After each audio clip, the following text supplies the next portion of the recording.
In those days, I was 22 years old. Like every young dreamer, I also had the desire to become independent from my parents, and I achieved it. I moved to a small but comfortable apartment in the center of the city. My name is Ethan, and I am from California. It was the year 2014 when I lived this experience. Fully satisfied with the area that surrounded me, I alternated my time between study, work, and exercise. What's more, there was also a shopping center in front of my apartment. From there, I could see a branch of McDonald's. This is the one that makes up the main basis of the story. McDonald's had the inevitable play area. This room could also be seen from the window of my apartment, leaving me in sight of the little ones who played wildly the whole time the place was open. Nothing seemed out of the ordinary except for those 4 showy children, 3 boys and a little girl. They all wore stained clothes, while the girl was adorned in a still-worn light blue dress. The most curious thing was that their clothes seemed to be old ones, the kind my parents used in their childhood when they were immortalized in a photograph. They were there all day long, always in the play area. Sometimes, I saw them sitting on the floor, watching the other children play, and then enjoying the place when it was a little empty. One night, I woke up in the early morning. It was incredible when they alerted me with their laughter. I got to the living room where, through the window, I saw them inside. They were playing without any concern. There was no nightstand at McDonald's. The police were constantly roaming the area, so I justified that absence. But I was intrigued to know how the little ones managed to be there at that hour, alone. Also, how did they enter if the place was closed? Or perhaps their parents did not care about them. That uncertainty grew because their presence was repeated every night. One afternoon, I was returning home from work, carefree, passing by the place when I remembered the children.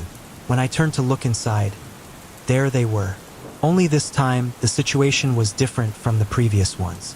They were standing to one side of the games, scrutinizing me. They looked timidly, as if they knew I was watching them. As I passed and was waiting for them, I saw the little girl hide her face behind the back of one of her classmates with visible fear. From there, she looked out to watch me cross the street. At night, I fell asleep, keeping that image in my head.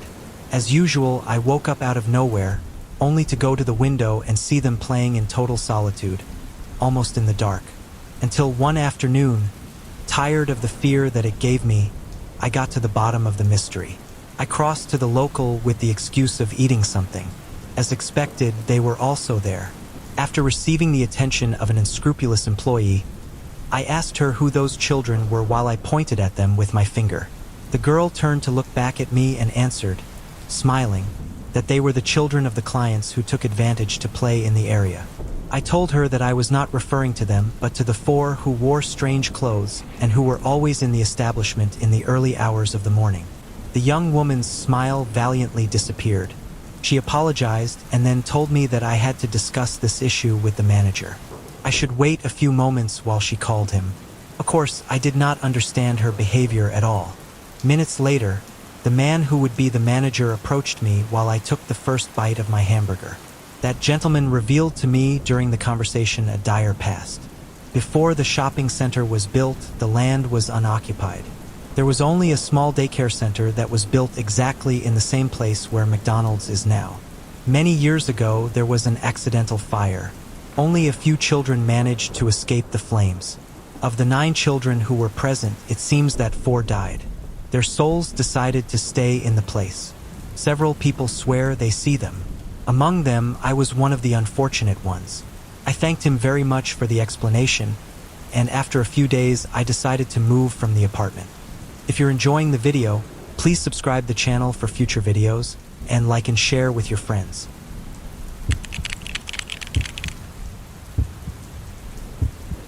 My name is Anthony.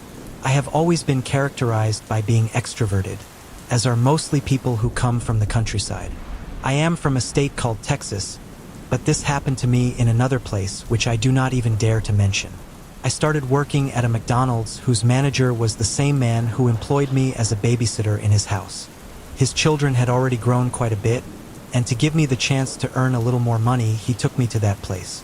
I lacked experience to deal with customers, so my job was in the kitchen. From a small window, I could look into the dining area where the customers were. I liked to look at the happy smiles on the faces of the children who came with their parents. But they were not always complete families. Sometimes, people came who enjoyed their order in total solitude. However, that changed when, in a period of 3 days, a strange subject began to come to this place. This was a man dressed as the famous clown that everyone knows from McDonald's. He wore a colorful suit and a peculiar wig that actually seemed to me to be his original hair dyed a striking color.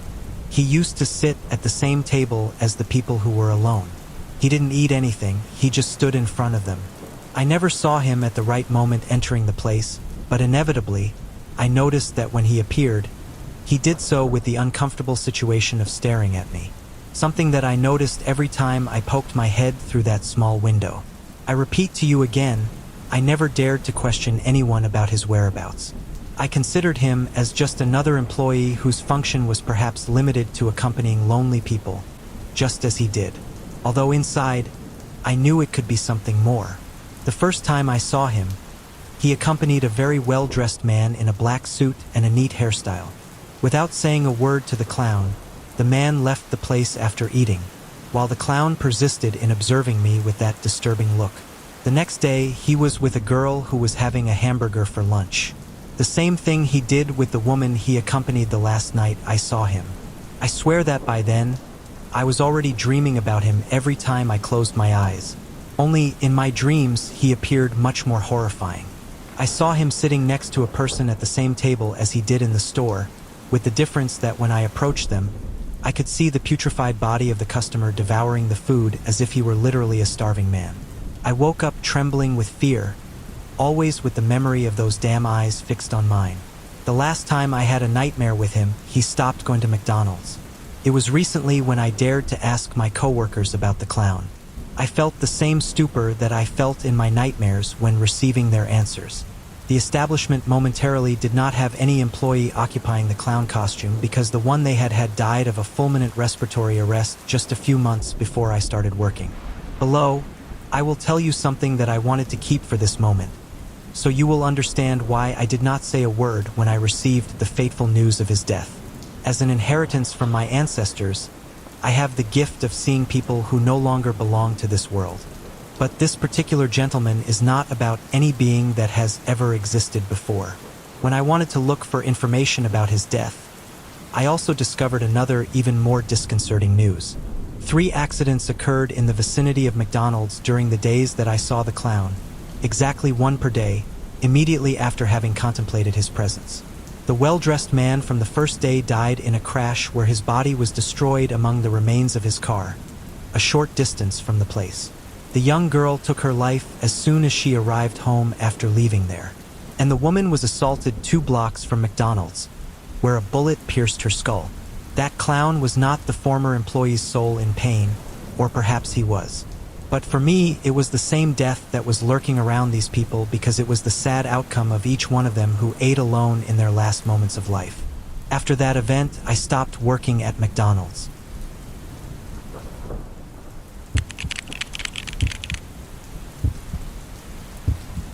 I live in the state of Texas, and I would like to tell you about my experience, which took place at a McDonald's where I worked back in 2012. I was 19 years old at the time, and although it may seem fantastical, my story is real. So much so that I never set foot in that place again. It is worth mentioning that I was lucky to have been promoted to manager a few months after starting to work. My colleagues congratulated me, surprised by the achievement, especially Gabriel, with whom I had become friends. One afternoon, a beggar of about 40 years old entered the McDonald's. Perhaps his bare feet matched the misery of his clothes. The shirt reached only to the top of his navel, leaving his obvious frailty visible. The manager glanced at me as soon as he saw him enter. I knew then what I had to do. I swear to you that I never had the intention of treating the man badly. Even so, he did not like my attitude very much. I approached him and told him that if he wanted some food, he should go outside and wait for me to bring him something. But before his rebellious indifference, I took him by the arm, thus giving the beginning of terror. Feeling my hand suddenly shudder at the moment, I promise you that when I touched him, I was stunned by his cold gaze. With it, he said those threatening words, "Don't touch me. Take your hands off me, otherwise you want to die." With a perplexed look, I saw him turn around to leave the place, but not before freezing me with a malicious smile. My colleagues approached to ask me if I felt okay. Gabriel gave me a drink for the scare, but despite his help, after a few seconds, I began to feel bad. My head seemed to split into 1,000 pieces. A sudden fever overwhelmed me, and I lost so much energy that I almost lost the mobility of my limbs. The following hours, I spent in a clinic, where, by the grace of God, I recovered without problems. But the next day, fear consumed me again. The same man was standing in front of the place, as if watching. Moments later, when I walked around the room, I informed my boss of the situation, but he did not give it importance because the man remained outside the establishment. Instead, I trembled just imagining what that subject would be capable of doing to me after having threatened me just by touching his arm. Nights later, I stayed to watch the McDonald's on the advice of my superior. A wave of robberies was occurring in the area, and we thought it prudent that someone stayed to take care of it. The extra pay would be very welcome. Early in the morning, I was heading to the hallway of the entrance to take another look when I spotted the beggar standing in front again. I lowered my gaze to take the phone for a few seconds and warned my boss when I heard the explosion of the glass. A sinister animal with human features jumped in through the window that had just been destroyed. With a horrendous physiognomy and a pestilent aroma, it walked towards me to try to attack me. I managed to evade it by running to take refuge inside a bathroom. From there, I heard the terrifying growls that the monstrosity gave. Cannot tell you what it was. It was not any animal that looked like anything from this world.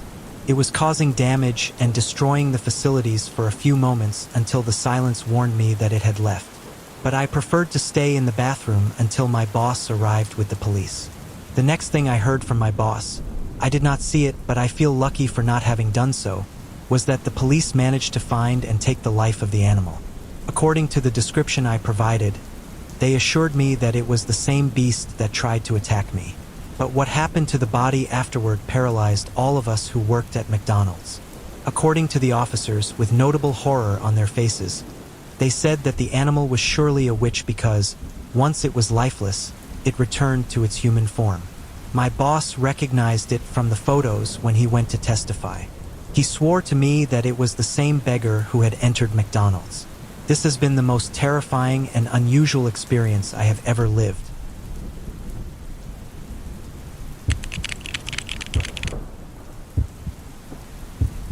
My name is Lily Novak, and I am from Colorado, USA. I would like to share with you an experience that I lived when I was 21 years old. At that time, I worked as an employee at McDonald's. It was my first job, and I was still studying for my professional career. I certainly did not need money since my family supplied me with my needs, but I did it more for my boyfriend, Peter. For that reason, I had already been in the place for 3 days. After all, it would be a good opportunity to spend more time together. Julian, the manager of the place, was a bit special. Sometimes he treated us in a petulant way, but there was someone else apart from him that gave me a bad impression as soon as I saw him. He was the typical clown that exists in some McDonald's, but curiously, they kept him inside a room, only taking him out at night. There, in the center of the establishment, he remained with his dirty and even smelly suit until dawn. Sounds crazy, but at the end of the story, you will know why they did this. One night, they announced to us that we had to cover the night shift, my boyfriend and I. During the day, we had the strange event. It was past 2:30 in the morning, and there were no customers at that time that we could serve. So we headed towards the kitchen to have a coffee. I heard perfectly the footsteps of a person walking through the main room where the tables were. Peter also heard them. However, he tried not to worry me, telling me that it was due to noises coming from the street. Something similar happened at times. I poked my head out and saw that he was right. The place was empty, only the creepy clown who was standing in a corner. The rest of the night happened in the same way. Those mysterious sounds accompanied us until 6 in the morning, the time at which we were replaced by another group. That morning, I had barely entered the house when Julia called me. She was furious and ordered me to go to McDonald's. I immediately hung up the call without giving any further explanation. When I arrived, I found my boyfriend pale and speechless, with his head down, receiving Julian's complaints. As soon as he saw me, he did the same to me. The reason was as incredible as it was chilling. All the merchandise in the kitchen was scattered on the floor.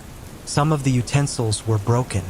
The meat we used to prepare the hamburgers was chewed as if an animal had been fed on it, but a large part of it was missing.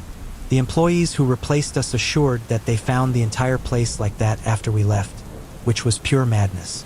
Even their silence revealed that they were lying. That night, we showed up to work again. As expected, the loss of the merchandise was deducted from our salaries. I was upset, but it was my boyfriend who convinced me to continue. It was already dawn, the same time as the night before when the phenomenon occurred. The steps in the place disturbed me, even though Peter tried to avoid it again. I went to the place, thinking that there was someone else with us there, and surely it would be the cause of the previous disorder. I was not wrong. I found someone else there, but it was someone unimaginable. It was the statue of that creepy clown who took care of the place, but he was standing in another position. A petrifying chuckle weakened my legs to such an extent that I thought I would faint. I felt two of Peter's arms holding me while I could not stop looking at him. He had transformed. Before, he was the clown. Now, he had a macabre appearance. On his knees near a table in almost complete darkness, he suggestively ate the raw meat that had disappeared the night before, making sordid sounds. He chewed it with some pointy fangs, disgustingly drooling over his colorful uniform. I woke up in the kitchen with Peter at my side. My immediate screams of horror forced him to take me out of the damn place. That same night, he also stopped working there. With notable shame, he confessed to me that he had heard about the existence of this monster before me, but had not believed in it until he saw it with his own eyes that night next to me. Every place has a pact with the unspeakable. Usually, it has its own guardian of hell. In this case, McDonald's manifested itself as that peculiar, sinister clown. And yes, Julian also knew this terrifying secret. But there is something else. Months later, we found out why they had changed our schedule. Because, curiously, the employees whom we replaced stopped going to the place, disappearing from one moment to the next.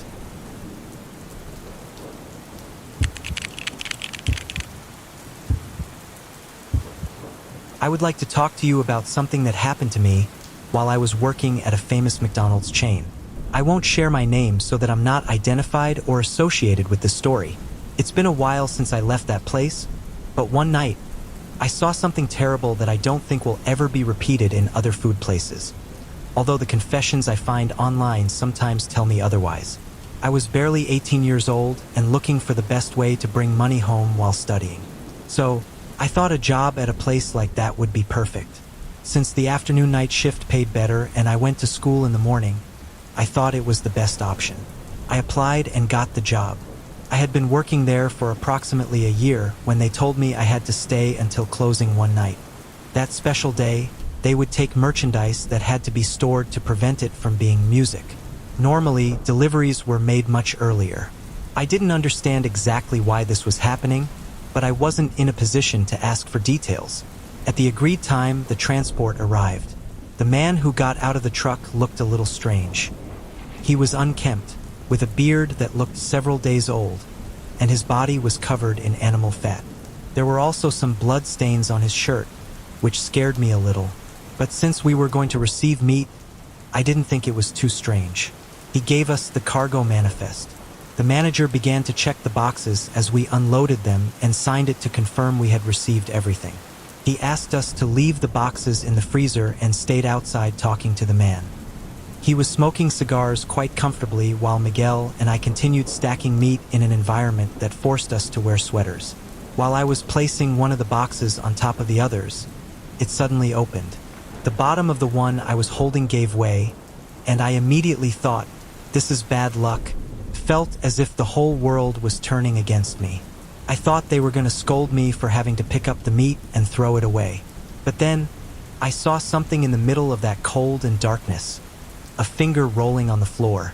My mind froze more than everything around me. It was clearly a completely cold human part. like the rest of the pieces stacked in the boxes.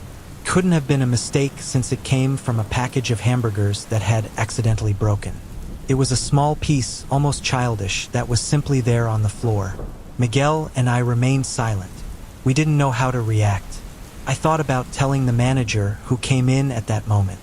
We both stared at his presence as he strutted in as if he were the owner of the chain. We told him what we had found, and he approached to examine it. When he saw what it was, he took a napkin from his pocket, bent down and picked up the piece. He wrapped it and said he was going to report it immediately. He told us we could go home right away but called Miguel to his office. I thought about running out of there, but curiosity got the better of me. I went straight to see what was in the box before grabbing my things. Inside, I saw the normal piles of hamburgers stacked on top of each other. I took some out to examine them, and there I noticed a nail with enamel. Couldn't be just any piece. Little bones, clearly ground up, were mixed in. Horror hit me full in the face. All of that was designed to be sold and cooked the same way as the rest. I examined the box, which didn't have any identification, nothing like the others I had handled before, which described the address of the slaughterhouse and other details. My head was about to explode seeing all that. I quietly left the warehouse with the intention of never returning to work at one of those places. But then, I heard Miguel screaming in pain. I went silently to the office and saw the manager hurting my partner with a kitchen knife. I had to put my hands over my mouth to suppress a scream of terror. I immediately started to run, but by accident, I tripped on a cable and made a lot of noise. I heard the man's strong footsteps behind me. I was sure my fate was sealed if I didn't get out of there quickly.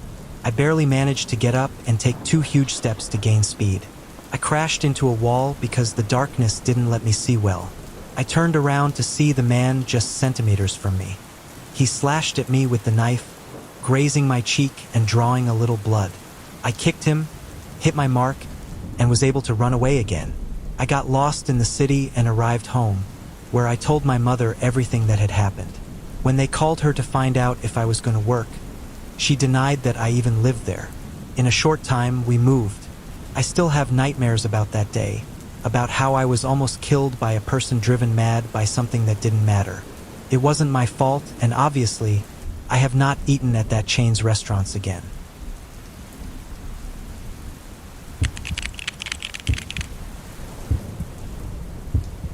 I think many of us have heard the urban legend of the clown from that famous fast food chain, McDonald's. Near my house, there is one of those restaurants, and at night, the most chilling things happen. You wouldn't think the world could get more twisted, but it turns out that every time I pass by in the early morning, usually around 3 or 4, I see someone moving around inside that place. At first, I thought it was because of my drunken state, and I didn't give it much importance. But one night, I decided to take a closer look at what was happening inside McDonald's, and I've regretted it ever since. It was a night in June.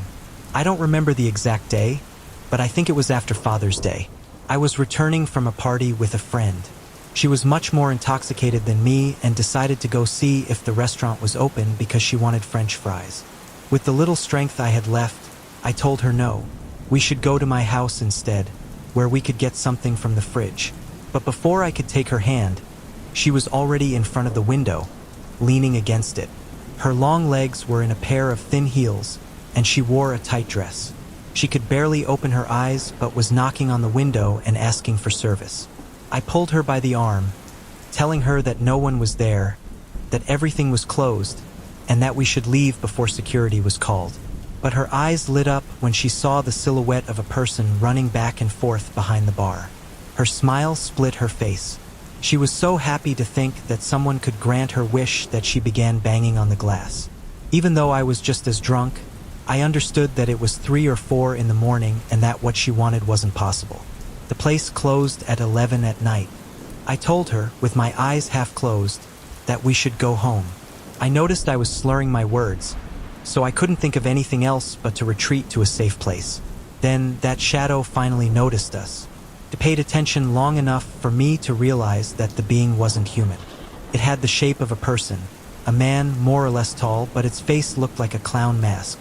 It was as if its skin had been deformed to have the edges, mounds, and lines of a clown, but without makeup or modeling. What it had under its white and ruddy skin made my heart beat strongly. I braced for danger.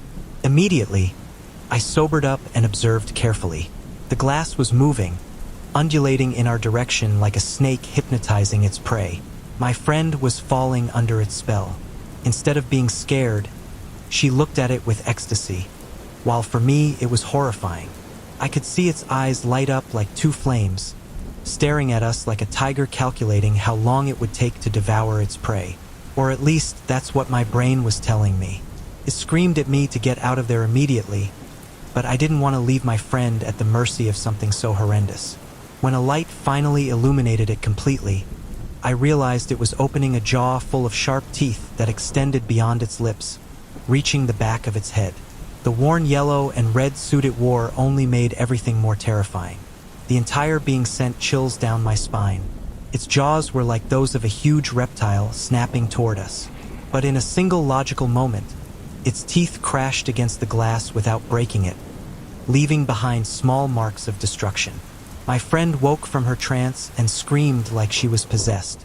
She finally understood we had to get out of there. Now it was she who ran away. Our heels echoed in the darkness as we stumbled, our legs tired and weak. But we couldn't slow down because we felt that thing was still behind us. I still remember how the air burned my lungs and how my legs ached from the effort, but I couldn't stop moving. We got to my house with difficulty. I opened the door, and we both started crying until dawn. Finally, we wanted to sleep a little. To this day, I still see the clown passing through the corridors of the restaurant, but I no longer wonder if it's the security guard or that thing again.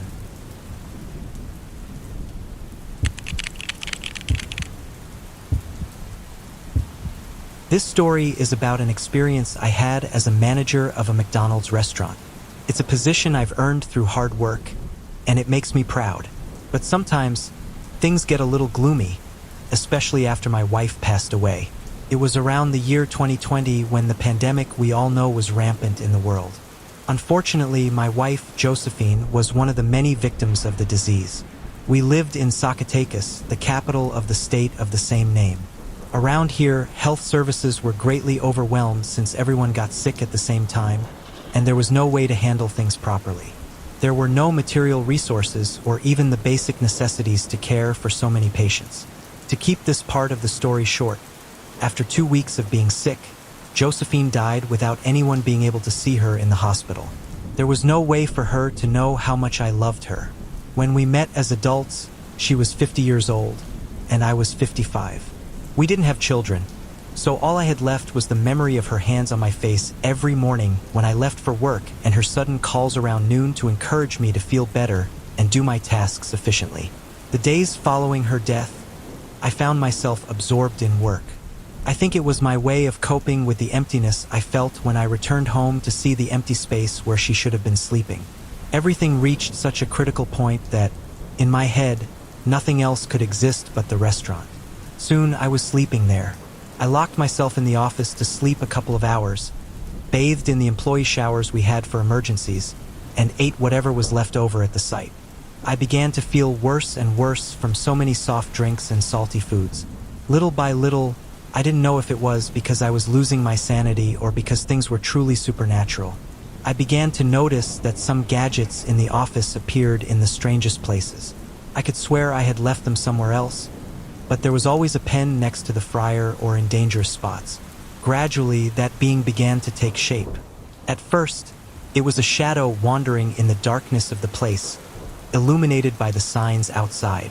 After a few days, it became clear that it was Josephine. At first, I didn't want to admit it because the possibility tormented me. I didn't want to know that her beautiful brown eyes were now covered in writhing worms, that her mouth, which I had kissed so many times, could house entire plants from the amount of dirt inside. I didn't want to see her skin, which I had loved, now pale and cold like the beings that no longer belonged to this world. Her hair was tangled, her abdomen oozed black liquids typical of decomposing bodies, and she had a horrible, sweet but vomit-inducing aroma. That being tormented me every waking hour. I could see her in the dark corners of the restaurant, lurking in the kitchens at night, or sitting at the customer tables. Sometimes I even saw her playing in the ball pit for children. My head throbbed intensely every time I caught a glimpse of her. My body felt unusually cold whenever her presence was near. My employees began to notice a total deterioration in my appearance.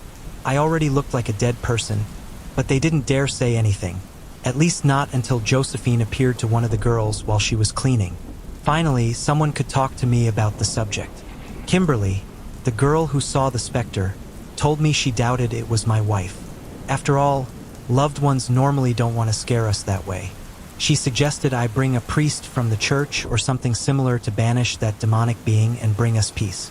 With my mind on the verge of madness, I agreed. The next day, I managed to get a priest to come and bless the place. When I told him what had been happening, he informed me it was probably a demon tormenting me. Since I was feeling so mentally ill, I had unknowingly invited it in. Those beings feed on negative thoughts and feelings. He said to get rid of it, I would have to return at night when the manifestation was more physical. I waited a few hours, and as he said, when the sun set, the priest was at my home, waiting for authorization to enter and perform the banishing rite. He placed his supplies in the center of the restaurant, carefully positioning candles where the air wouldn't disturb them. Once the rite began, the entire place turned upside down.